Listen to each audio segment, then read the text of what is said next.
clock that. You better clock that.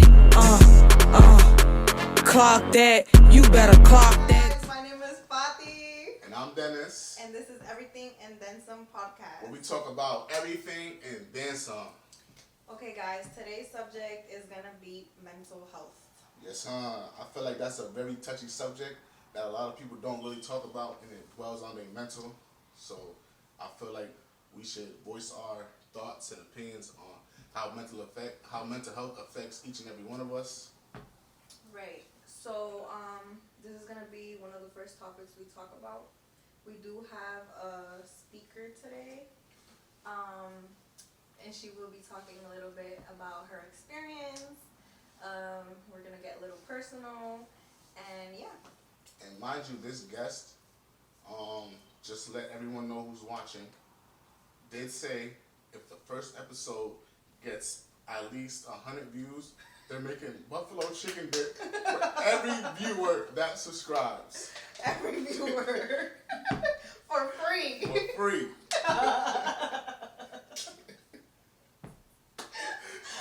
Okay, so we're going to introduce her in. Guest speaker, you want to come in? Hey guys, I'm Alisa. Hey girl, how are you doing? And I did not say, no, I'm just kidding. I will make y'all buffalo chicken dip. Oh, thank you. Hi guys. How you doing? I'm So good. I feel like you should tell everybody about yourself. Let them know who you are, your background. Okay, my name's Alisa. I'm 26 years old. I grew up in Hartford, the West Hartford area. I'm a special education teacher. And honestly, the whole subject of mental health, I'm really excited to be part of this because, like, it's just very near and dear to my heart, as I'm sure it is to, like, everybody. Like, you know, we all go through it, we all experience it. And, you know, I think for somebody to come on camera and, like, be vulnerable enough to, like, speak on it and give their 2 cents on it and be personal is, like, really brave and stuff like that. I deal with it, we all deal with it, and I'm excited to talk about it with you guys. Okay. Woo! Okay, Alisa, so can you tell us a little bit about your job? Because we know that you do work with young adults with mental and intellectual disabilities and are also on the spectrum. So how do you deal with that? Like, how do you get yourself right mentally and prepare yourself in the day, in the morning, to get ready to work? So I feel like when I started where I started as like a paraprofessional, and I feel like I struggled at first with like just first of all the trauma. Like it's almost like when you're in that situation, because people who have developmental disabilities or people who are disadvantaged in any way, they would deal with trauma or they have trauma in a different way than like we have it, we experience it. Like they're way more vulnerable to like be taken advantage of and things like that. So like they've just experienced a lot of things differently than like, you know, the normal person would. So I feel like it was really hard for me at first to like see that. It was definitely like a shell-shocking moment where it was just like heartbreaking. Like, and I feel like I would go home every day and I would just feel like heavy and like kind of like heartbroken about it, you know?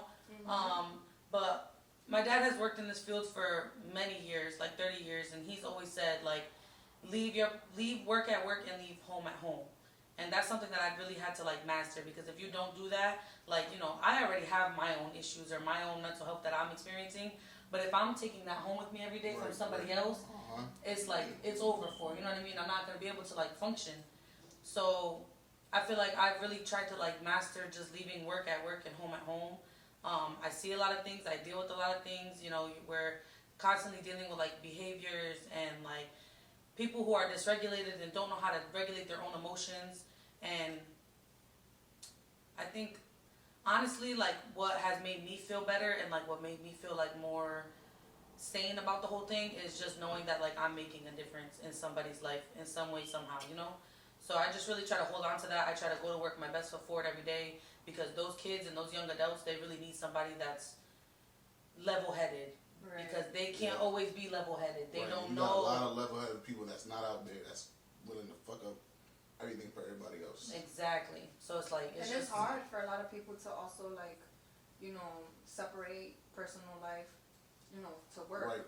Because it's like you could be having a super bad day, or anything could be happening in your personal life, and then you gotta go to work and just like, change behavior of yourself. Like, so definitely. That's so hard to do.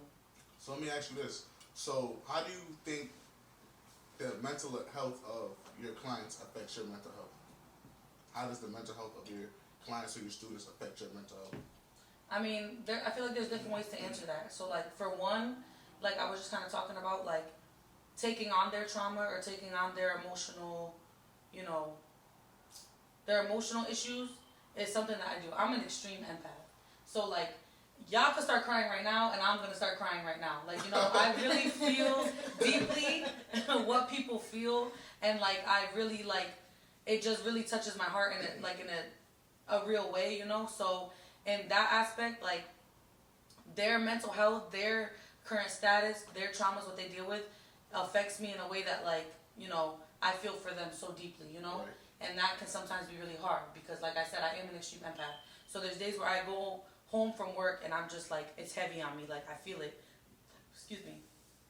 And so, like, but in another aspect, like, their mental health is also the reason for, or their mental health, their current state is also the reason for their dysregulatory behaviors. Yeah. And why they might have a verbal outburst or have a physical outburst toward us, and it can be hard, like, to stay, like, level-headed in those moments and, like, dealing with that type of stuff. And even not take it personal.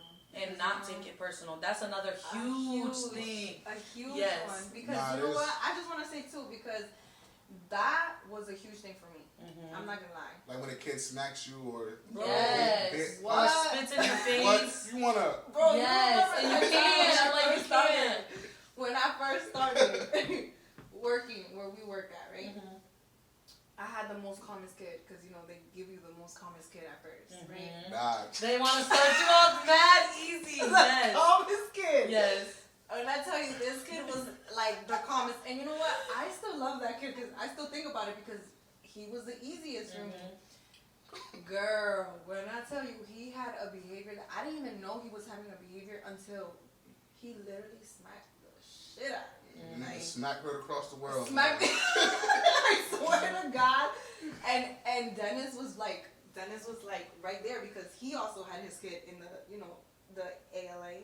Right. So, which also is like a timeout room where they like reset and take time. Right. ALA stands for Alternative Learning Area. Exactly. It's like a reset room, like Right, she so said. don't try to say we jailing these people. Right. It's Right, not right, timeout. right. Like it's not like it's a reset room where they can reset themselves. Re-regulate themselves. Right. Oh my gosh. And I had just met Dennis there at that time too. He was like in shock. He was like, what? Like, he didn't even know what to do with himself because he's like, I know, your protective, Instincts. yeah. Come out. So you're like, she's a female. The student that I had was a male. And he's taller than me. He's chunkier than me. And I'm just a small one, so I'm like, oh my God, no. Like, I did not know what to do with myself. I was so embarrassed. So embarrassed that you even had to see it because... Right, from almost...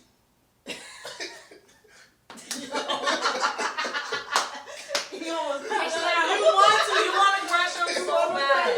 so And that's the other really, like, mentally mindfuck thing. Like, you know what I mean? Like, you want to crash out so bad, like, but you are not outside of this No, place. you're not. Like, you're not in the street. You cannot, like... too, that they're not at the same level mentally Right, as you. exactly. You know what I mean? And that's hard to remember. It's so when you hard. get pip slapped across your face, What? that's hard to remember. Like, it's really hard. Bro, when I tell you that morning I woke up, right? And I was like so tired. I was telling all of you guys, I don't know if I told you, but I don't even think we were that close at the time, but with Shanice, I was like, girl, I'm not even here today. Like, I'm so tired. I'm ready to go back home. When I tell you, he woke me the hell up.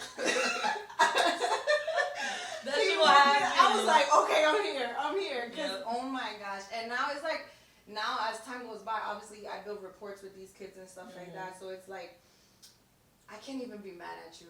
Yep. I can't. Like, I just love you more now. But it's hard. It's hard to get to that point. Right. And that's what I'm saying. Like, the mental state of your client will fuck with you. Like, as much as you want to say you could leave work at work and home at home, it's harder. It's easier said than done, So There's just different aspects of it, though. So I just want to say, I want to drift away from like the school scene. Mm-hmm. I want to get personal with you real quick. Okay. So I do have a question for you that's dealing with mental health. Okay. What relationship? Hold on. What relationship you say you've been in that drains your mental health completely? You don't gotta say names if you don't No, want yeah, to. I will. But you can just describe and people can pick up from there. Okay, so I was in a relationship that wasn't even for that long, but it was the most draining thing in my life. And when I say draining, like, Details. okay, I got you. I'm getting there, Dennis. I'm getting there. Okay, so like draining in a way, it's weird though. It's weird because while it was the most draining, it was what I wanted so much and so bad. Like it was like I loved it, but I knew it was draining me, but I loved it and I didn't want to leave him. Right. You know what I mean? So like I dealt with the moments of like feeling drained mentally, physically, like spiritually, like financially drained. But like I loved him so much that I couldn't like bring myself to leave, and I feel like that also is like that's like a big thing for why women don't be leaving. But I would just say like he had my mind fucked up in a way that was like I don't know, it's like the highs were high and the lows were lows. Right. And like I don't know how to go into detail. Like I need you to give me, cause I don't know how to like.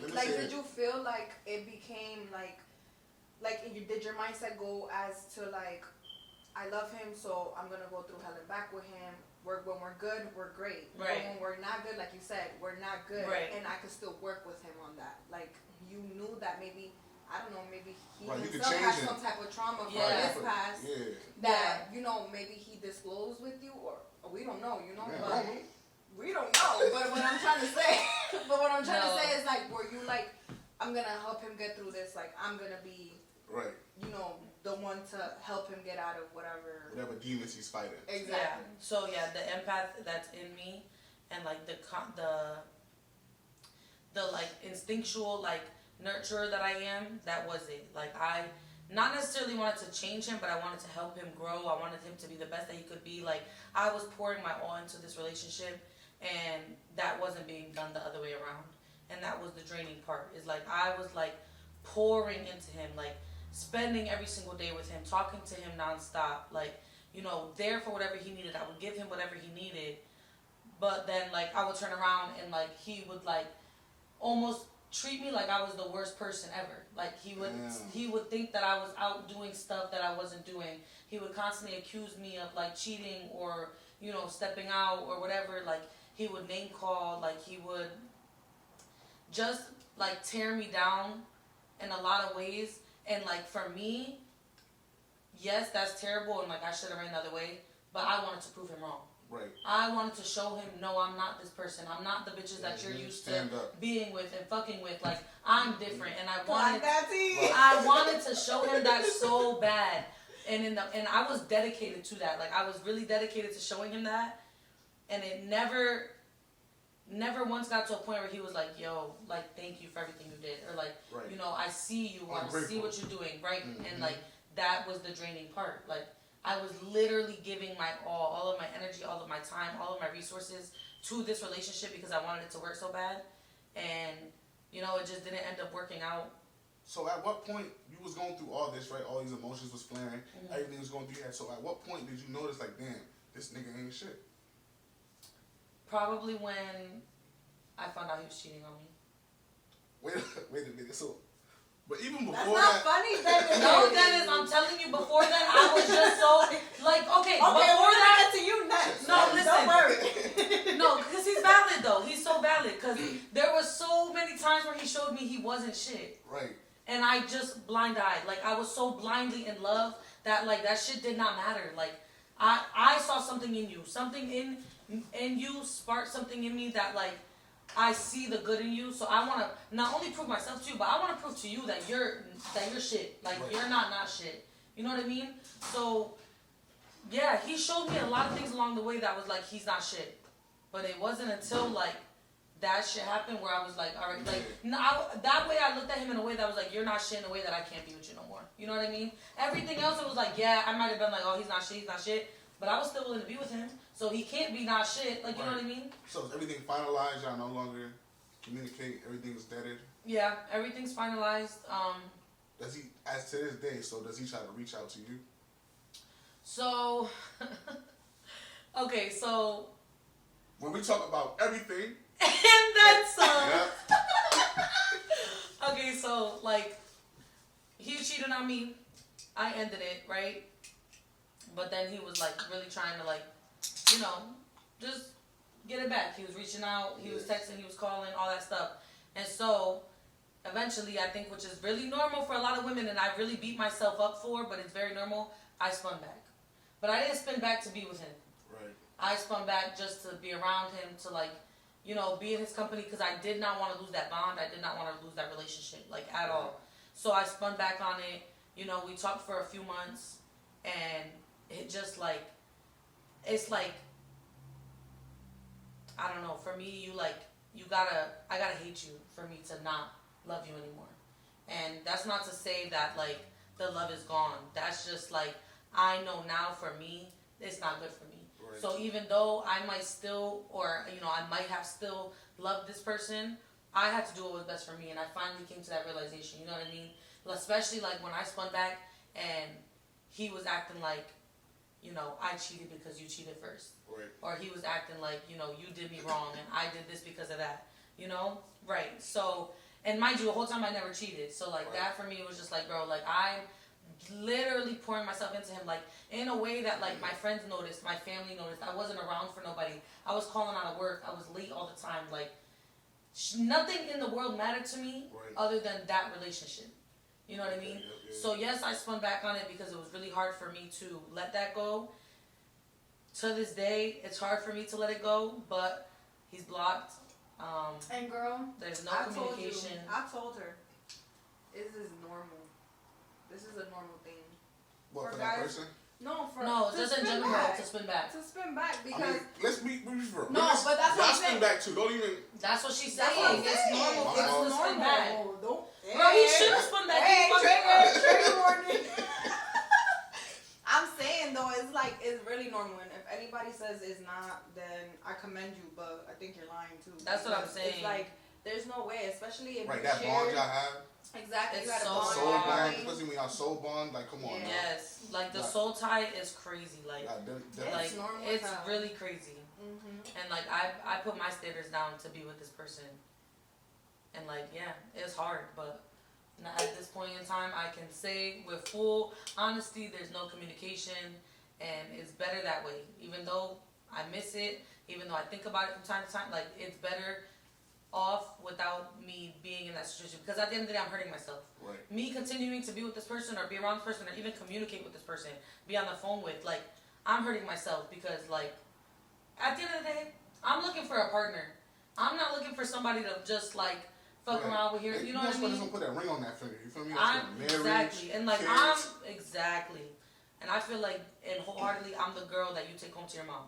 And so, like... And I agree with that. Right. So, like, I think that, yeah, I had to really, like, realize who the fuck I was and, like, boss up and make a decision for myself that was hard and heartbreaking as fuck, but that gave me peace at the end of the day. You know what I mean? Right.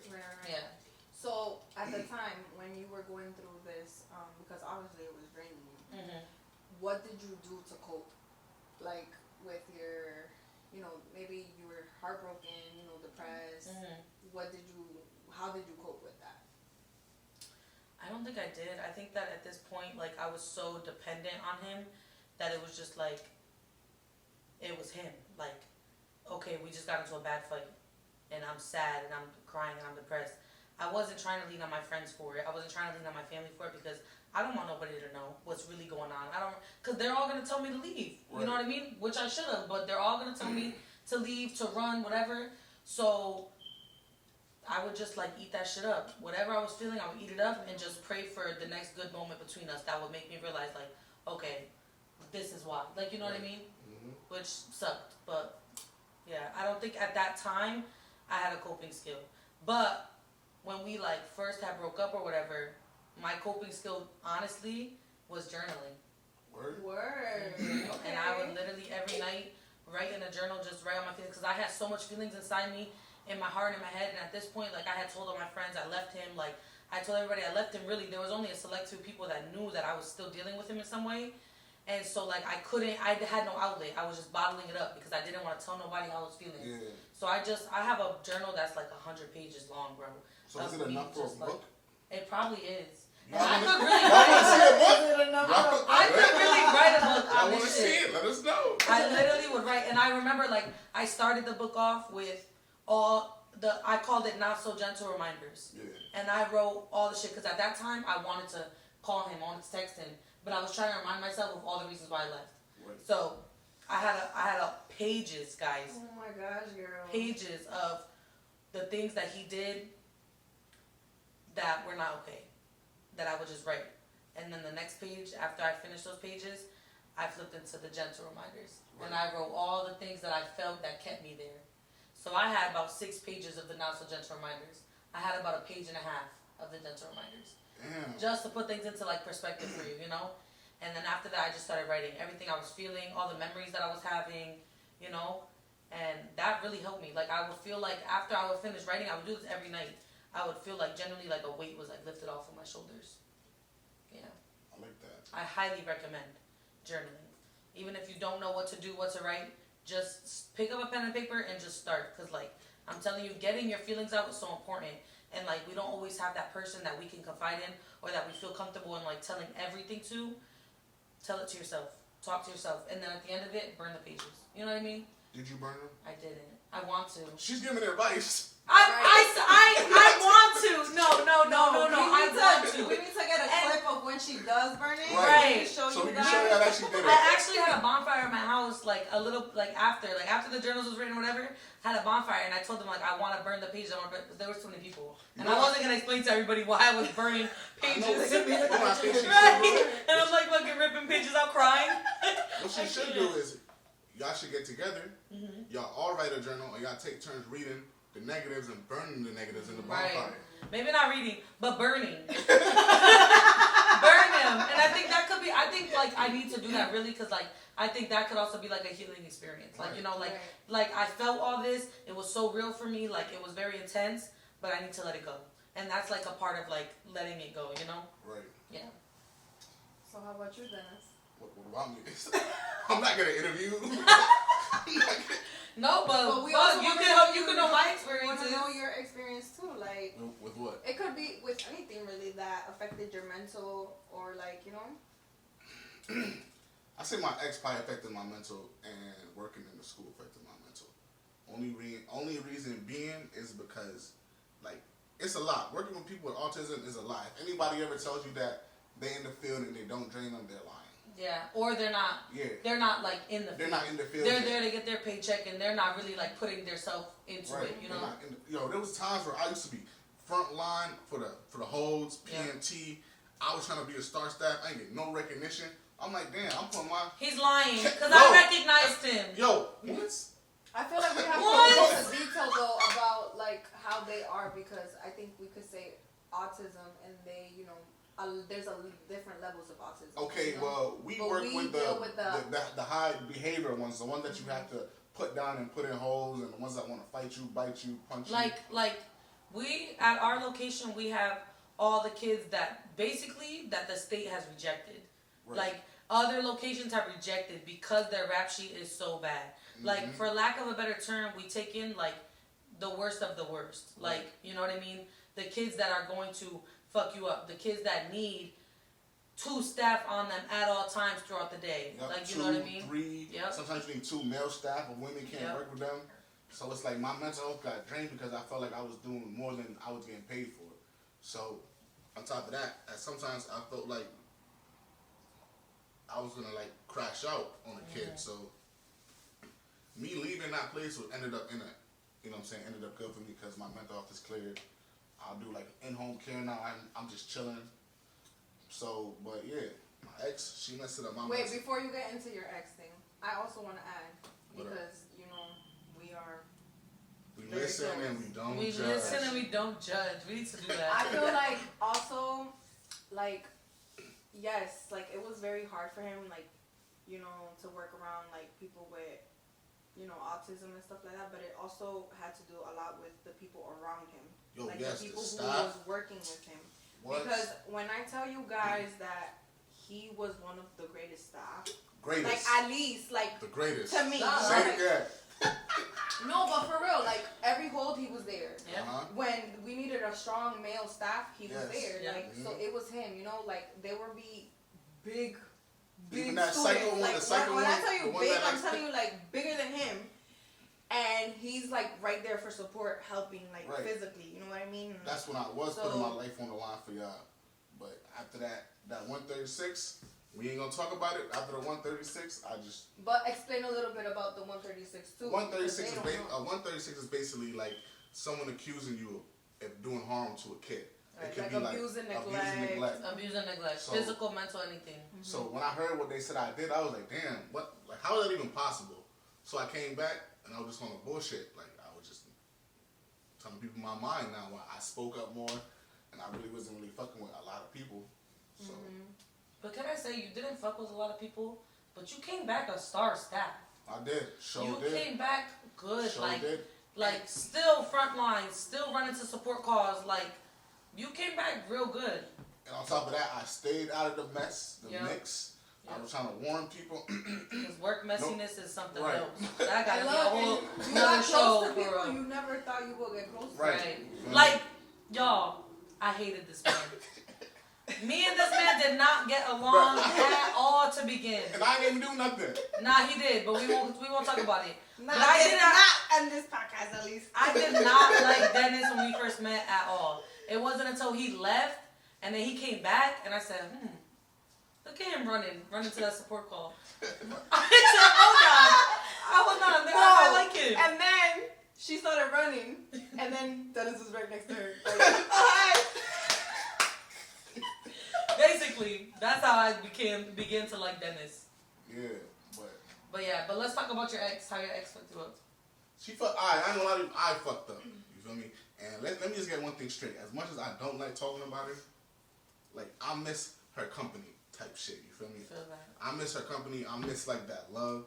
But I feel like I fucked up, which fucked her head up because like she went through my phone and I lied. You feel me? So you were talking to bitches. No, listen. I promise you. Y'all, Well, what is Listen. it? Tell the story. I'm gonna tell the story, but y'all please put your input. We like, listen and we yeah, don't you judge. But tell me like how would you react, right? So a girl hit me on Snap, right? I said, yo, how you been type shit. Like I haven't heard from you in a while. So she was just like, okay, I heard you got a girlfriend type shit. I said, cool.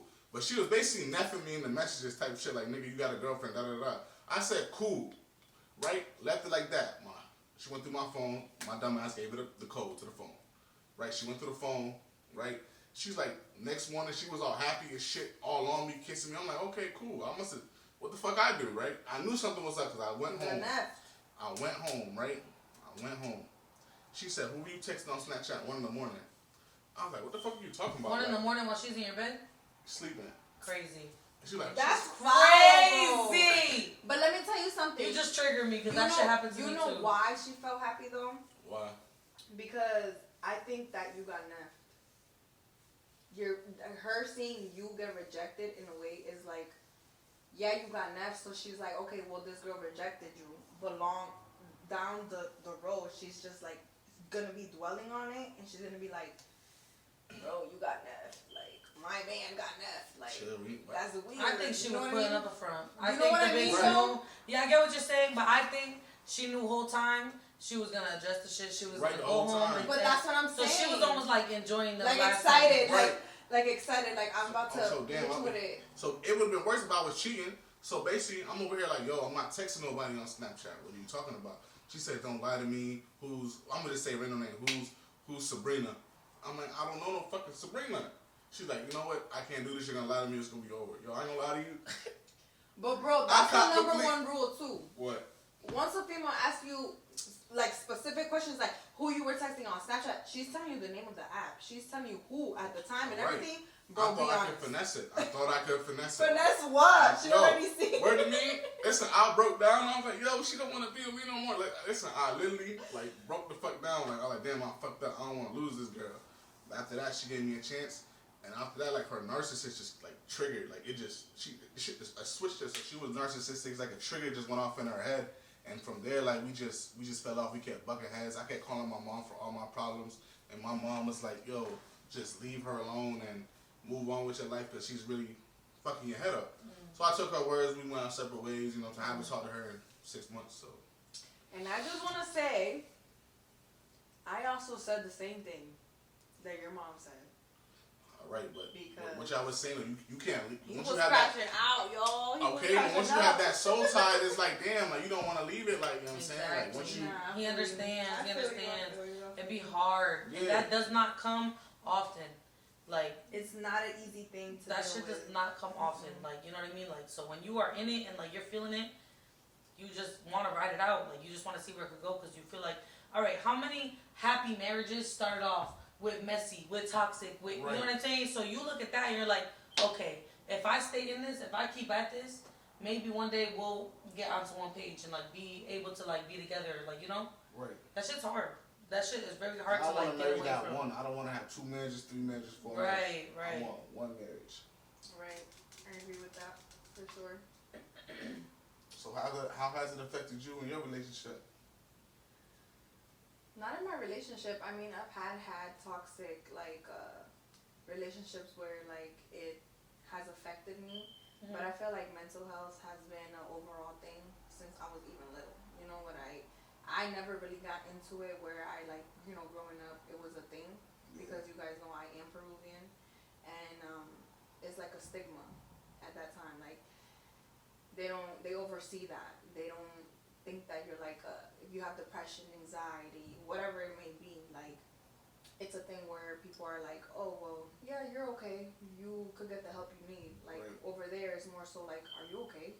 Right. Are you normal? Right. You know what I'm saying? So it was more so like not a thing where it was we're able to speak about like right. in a family, you know, like in a family function or anything really.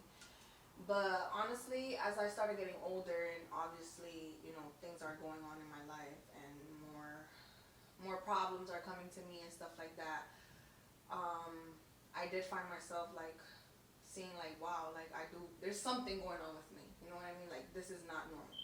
It's not a normal thing to be depressed. It's not a normal thing for me to be like crying out of nowhere and stuff like that. Like those things will happen to me, you know, like so I would bring it up to my parents, and I remember them telling me like, "You're okay, you're fine, like you know, right. You're overthinking it or whatever the case might have been." But definitely, when I started getting into like my high school phase, I was going through like a rough time where I was like, and I'm gonna get personal, okay? I was like very depressed about how I looked, about what I was doing, about where I was, like, the people around me and stuff like that. It was weird, like... What are you laughing for, Dennis? You know what, Dennis? Nobody fucking laughed at you when you were telling your piece. Why is he laughing? Because that's how he handles shit. Yeah, my fault. That's one thing about me, like, I'm telling you, like, you can't cry around me. Like, don't piss me off right now. He wanted me to come on a mental health podcast and you're laughing? I'm sorry. The fuck? He's judging. I'm not judging. We listen and we don't judge. Laughing is judging. You're judging. You're right. I apologize. Oh my God. Please, Luz. Please, Fati. Finish your statement.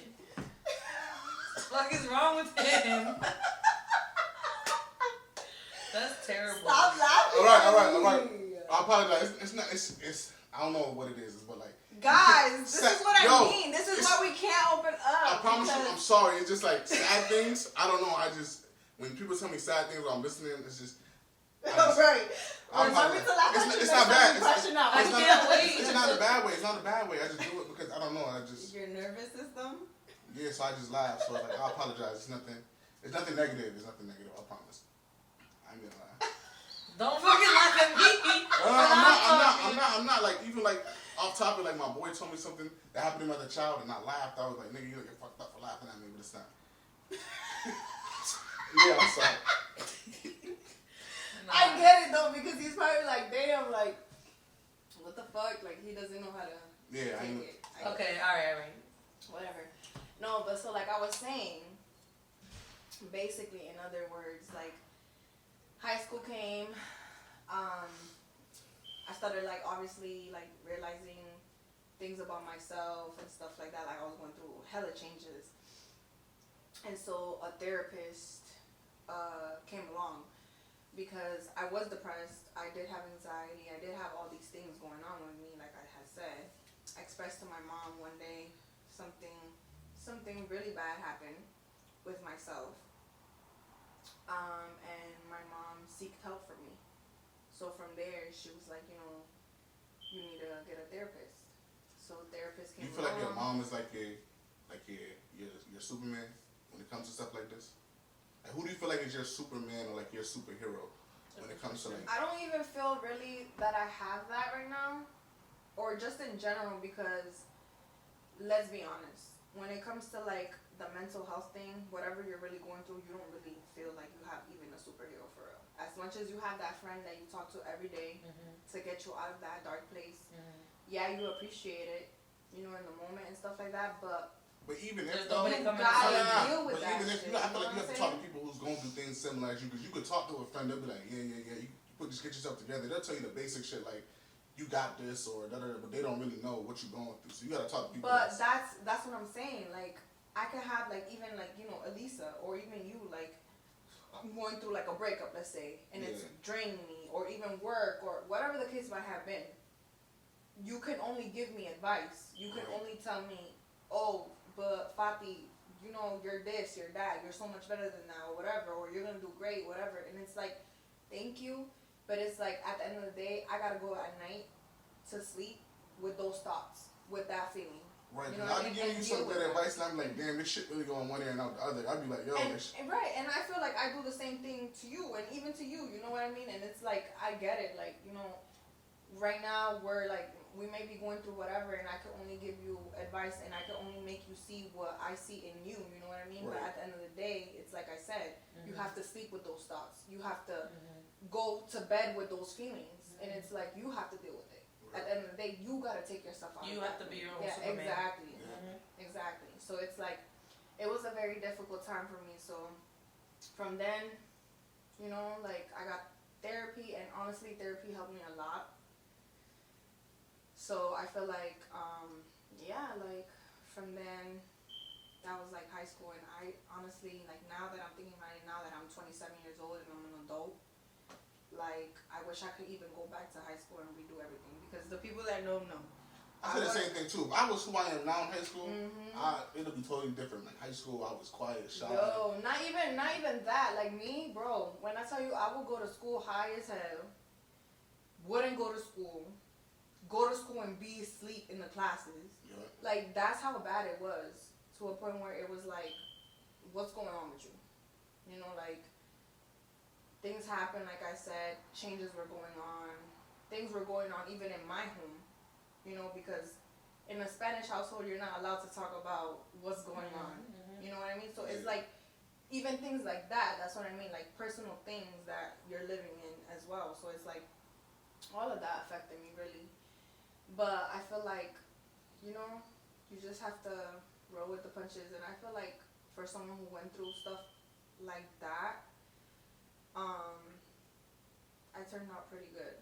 Like a lot of people don't, you know, go through the route that I'm at least trying to go through. You know, like a lot of people turn to like substance abuse, like a lot of other things that, you know, damage their life and probably a whole thing. So I do have a question for you to ask you.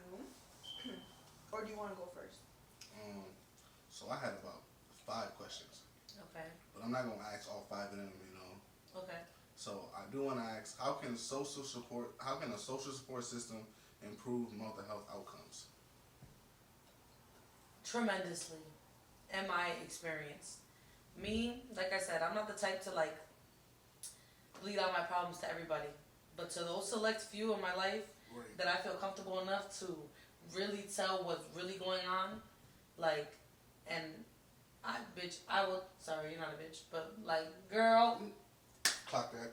clock that tea. Bitch, I do, like, depend on them a lot just to, like, vent. And, like, it's times where, like, I'll vent and I'll send paragraphs and paragraphs. You don't even really need to respond. The act of me being able to, like, vent and, like, let it out is the same type of shit as, like, journaling. You know what I mean?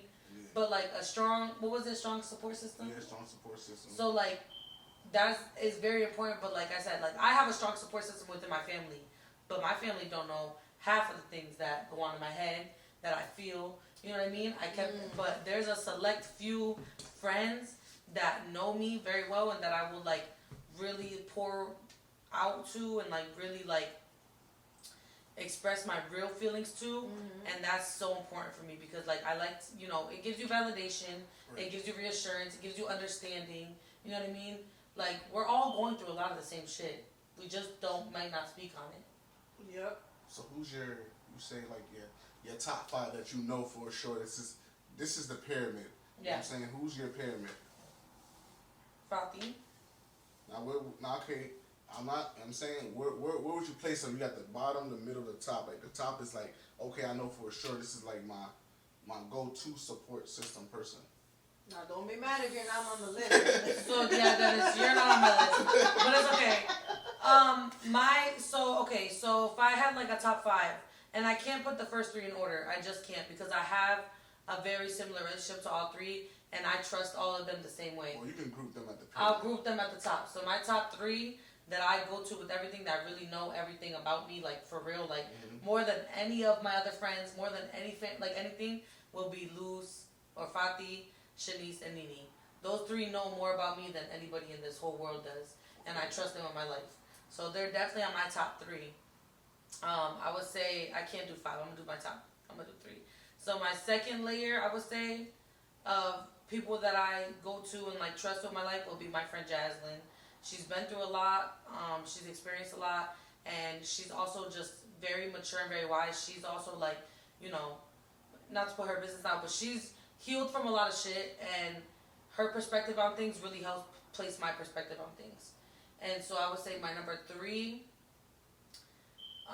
is my uncle who lives in Florida, who we will FaceTime for hours. I will talk to him. I will let things out to him, and you know he will be there for me. He'll let things out to me, and yeah, I would say those are like my main people. But them top 3, I would say maybe the top chunk of my pyramid are the only people that really know, like, for real, what's going on in my head, like, what I'm feeling at all times, you know? There's not a lot of people that like, my mom and my dad are my strongest support system. I could go to them for anything. They will help me through life. They get me through life. They raise me right, like, you know? But I'm not going to go to them. But the top 3 knows more in detail. Of course. Like, I'm not going to go to my dad or to my mom when, like, you know, I'm feeling heartbroken or I'm feeling sad. I'm going to go to friends who are my age, who are around me in life and understand what I'm going through at a different level than my mom or dad would. My mom or dad will tell me to move on, or not move on, but like, you'll get through it. Or, you know, because they've been through things that they got through. But right now I'm in it. Right. So telling me I'm going to get through it is not going to help me. Right. You know what I mean? Mm-hmm. Validating the feelings that I'm having in the moment and reassuring me and being there to just listen and understand me, those are what's important for me right now. You know what I mean? I like that. Yeah. Mm-hmm. So my question? Right. What are you currently healing from that others don't see?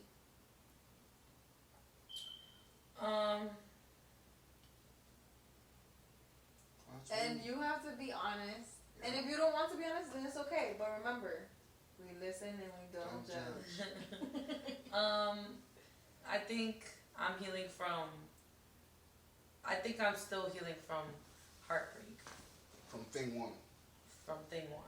I think I'm still dealing with the trauma that I have from that. I'm still, oh my God, I'm still like, all right, damn. For example, like Fatih, I might talk to you about it, but like, I talk to you about it this much compared to how it's this much in my life. Like, you know what I mean? So I'm definitely still healing from like heartbreak and like. Oh, you No, don't look me when I'm crying. Get away. I'm just, that shit was just crazy for me. And like, as much as I want to say I'm over it and like I'm not going back and all this, like, it's just very more. It's very much like I'm in mind all the time, like, and it's hard. So I'm healing from that. I don't have any like crazy like childhood shit that I'm healing from. Like, I grew up great. I had a great childhood. And that's a blessing because not a lot of people have that. So I was sheltered. So That's to good. have to deal with that, and like also not to mention my first ex, like my first ever boyfriend. That's your first love? Yes, my first ex, my first love for sure. 7.5 years I spent with him. He was amazing, like great to me. Like, we had a really great thing. I was very close to his family. He was very close to mine. Like, we had a great thing. So like, I was very sheltered in that way. Like, that ended because we just kind of grew apart. I kind of felt like I wanted more. So to go from a super sheltered childhood and a super amazing relationship to then going to somebody who literally like took everything out of me, like. So what led to y'all downfall? Like, if he was My your first ideal, ex. if he was your ideal man, what led to? I think that so we were together from 15 to 22. So we came out of high school together. He was just great. Like, he was great to me. He was always respectful, like, but it got to a point where we got comfortable and he got comfortable and we weren't going like out on dates. Like, he wasn't trying to take me out. Like, I didn't feel like he was taking initiative to like really like be present with me in the relationship. It was just very comfortable. It was just very like, this is routine, this is what we're doing. And I expressed that to him for a very long time before we broke up. Like, I would say like 1.5 years to 2 years. I expressed to him, I need more, I need you to do more, I need you to take initiative. And like, it just never really happened. Now, were y'all in the same household, or was it still like he's at his place, you're at your place? He was his place, I was my place, but most nights he was staying at mine or I was staying at his. Like, I think we were together a lot. I think that's what it was, because I was around my ex a lot. I felt like, damn, like, she was like, you don't say I love you no more, you don't hug me. Right. You don't It's the little things like that. But It's I the also little feel like things. when it comes to stuff like that, like, it's okay to sleep over each other's houses and stuff like that. Yeah, Or like, we was especially doing- at that age, 15 and 22. Yeah. Which we It's didn't like- start sleeping over each other's houses till we were like Right. 18. Right, But but what I'm trying to say is that I'm pretty sure the beginning of the relationship, because you guys weren't able to sleep each other over each yeah, other's it was houses, cute. it was cute. You It guys was, are like, going romantic out. as fuck. You guys are doing Exactly. stuff. You guys Right. are doing activities Exactly. because you guys can't We're do in the that. same house. But Right. now you guys are able to do that. So Mhm. now it's on to someone get comfortable. You know. Right, because when y'all around each other for too long, either the flare's gonna end. Yeah. Not even that, but I feel like, it's important to plan dates. It's important to Right. like do And romantic if you don't, then the stuff. flare ends. That's what but you're you- saying. But Yeah. you're right. Okay, You're okay, right. yeah. Though, but my thing is, if you're around that person 24/7, you don't want to plan a date because I'm with you every day. But that's Yeah. my thing too, yeah. But it wasn't 24/7. Like, we had jobs, we had shit going on in our lives. Like, we just, for the most part, would like end our nights together, sleep together, like, things like that. Yeah. But like, I mean, it was a lot, but it wasn't like an excessive amount. Like, but I still wanted to feel special. Right. Like, I want to feel giddy about my relationship. I don't want to feel like, oh, we're going to do this again. We're going to go to his house. And like, another thing, like, I wanted to go out. I wanted to like be around people. I wanted to do things. And like, he never really wanted to do nothing. Like, so it might seem like that's a dumb reason to end a relationship, but No, at the age of 22, Right. when you want to like get out and explore Right. the And world, it's and you still don't young. have somebody to do Right. that, Right. it was just like, you know Young. what? I think that it's best to like take my space. I have nothing, never, ever negative to say about him. That was my first love. He'll always be my first love. And to this day, I love him to death. Like, I would, like, he could call me right now and tell me he needs me, and I will be there. Okay. So if he called you right now during this podcast and he's like, "Yo, Alisa, I changed my ways. I thought about what I did, and I really want to make it work with you. Come home." Come home. It's been a long time now. It's been a long time. We've been broken up for almost 3 years, I want to say. but speaking like, let's say he doesn't. Right. No, This is- I mean, Years past. I'm gonna What be would you so like? honest. Where I'm at, like right now, ooh, I don't think I can say that. Come on now. We talk about. Okay. All right. I'm gonna speak on where I was a few months ago. All right. After coming out of a toxic thing, imagine. Her phone rang out. Also, I just want It to wasn't say, him, though. he has me blocked on everything because he What? is with a girl, and the girl don't love. So like the thing is with him, right? I've thought about him, and I thought about like, damn, like I came out of that, and then I was single for a long time, and then I got into this shitty ass relationship, Right. and then like, damn, maybe I should have stayed, or like maybe I should have given another chance.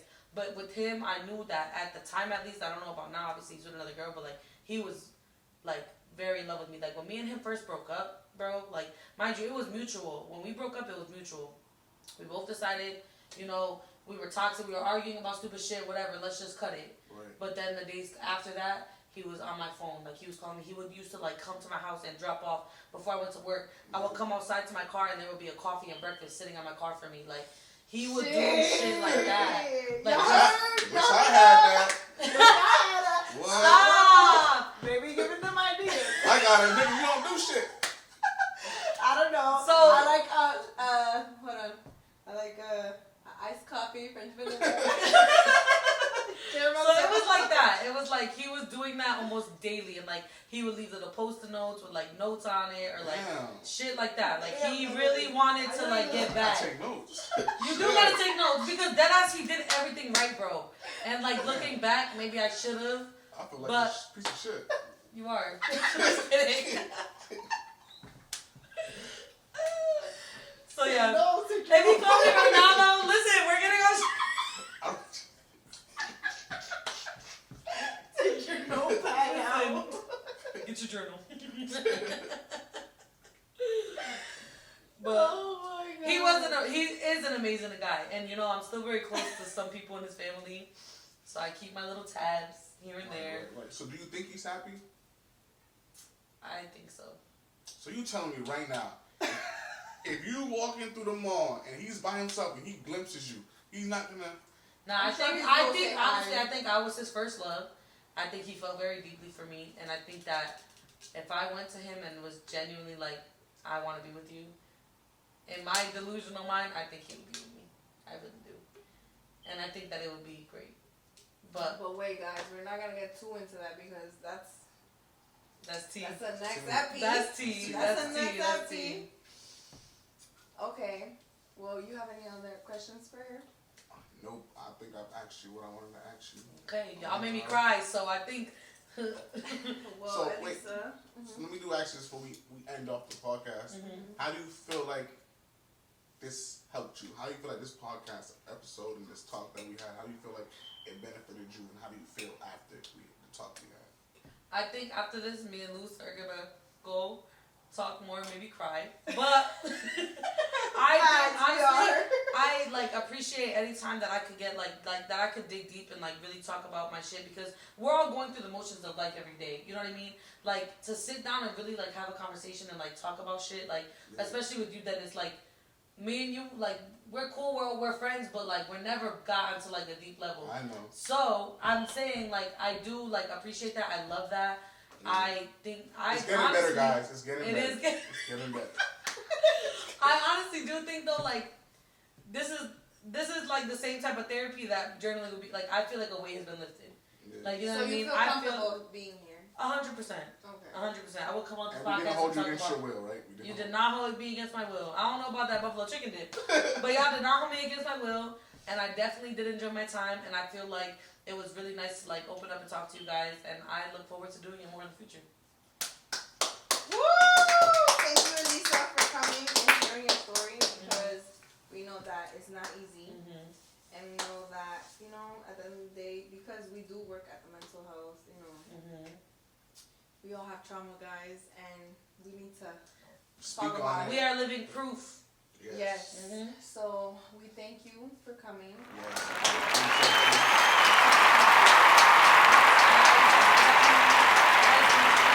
Next one already. Alright, guys. So So- tune in for our next epi. We Yes, don't know what it will be huh? about yet, but we're gonna figure it out. And guys, subscribe, like, and comment what you guys want to hear for our next topic. Thank you guys. Love you. Bye. Peace out.